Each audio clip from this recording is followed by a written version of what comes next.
Time to bring out our panel. Elisabeth Meinecke is the deputy managing editor of Town Hall magazine in D.C. Tamara Holder is a Fox News contributor in Chicago. And Michael Maslansky is the CEO of Maslansky, Luntz & Partners. The lowest price in the last 6 years, the nadir of gas prices at the pump, was the day of this president's inauguration in 2009. There has to be some connection between that being the least busy political moment of a president's career, where you're not going to hurt him, you're not going to harm him that way, and the price of gas. There has to be an almost deliberate, or at least a side effect quality to that. There must be. So I think this is guilt by free association. Oil prices went up. Free association. Yeah, free association. People don't like Obama. Therefore, the people who don't like Obama made gas prices go up. I mean, Olbermann has proven that he's crazy. The fact that ABC has given him the platform to reinforce that proof seems kind of silly to me. And nobody said a word to him. Everybody was like, oh, yeah, that's right. It was hysterical. All right, let's go on to another amusing story. General Motors planning to open 600 dealerships this year, but instead of creating new jobs here in the U.S. where they should be, the automaker plans to take them all to China. GM is even building its new Cadillac in China. Michael. Well, there's a really interesting political issue here, right? Obama bails out GM, uses taxpayer dollars to give it to GM. GM takes the money, sends it to China. Now, Obama's been touting the GM bailout and will continue to do so during his re-election campaign. So now, does it get thrown on its head? I mean, I think he's open to a lot of attacks for this, because this money isn't going to come back to the state. I hate to see the caddy be made overseas. That just doesn't make a bit of sense to me.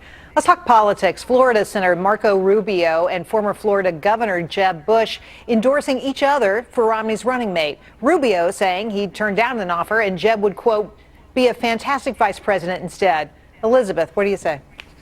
Well, I think Jeb Bush probably has a what's in a name problem here that'll probably keep him out of any VP selection. But, if I were Mitt Romney, I would definitely look at Marco Rubio. One thing you're looking at in a vice presidential candidate is someone who's really able to effectively communicate your strategies and your views as a presidential candidate. And there's no better communicator out there than Marco Rubio.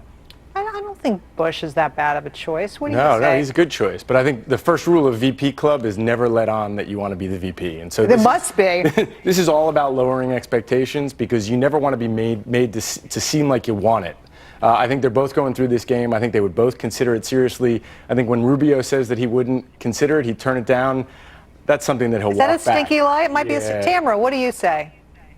I think they're both going like this because nobody wants that position right now. I mean, who really wants to run for president, regardless if you're Obama or Mitt Romney or anybody else? This is a really tough political climate, and they're both going to lose anyway. But vice president, dream job, because you get to go to all the events and you don't have any responsibilities. And there I just made fun of the vice presidency. Let's talk about Illinois, something else we can have a little fun with. Illinois Governor Pat Quinn coming up with a plan to rescue the state's $83 billion pension deficit. We've talked a lot about this. Raise the retirement age from 55 to 67. Make teachers and state employees pay more towards their own retirement. Tamara, is this the right thing to do? Well, they're saying here in Illinois, as you know, I'm here, they're saying that this is just a a beginning step for this whole situation. I just read that there's like $600 million in pension backlog in payments. So it's a really big issue, and I don't know how we're going to solve it, but I think that 67 isn't necessarily a young age to retire. It's not, but boy, 55 is certainly a young age.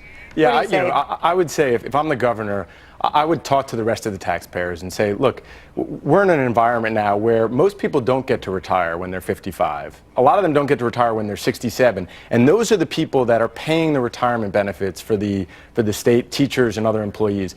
If we want to be fair, if we want to do what's right, then they should be waiting longer. They should be working longer until they're allowed to retire. Elisabeth, Tamara, and Michael, thanks for coming on the show tonight. You guys did a great job. Thank you.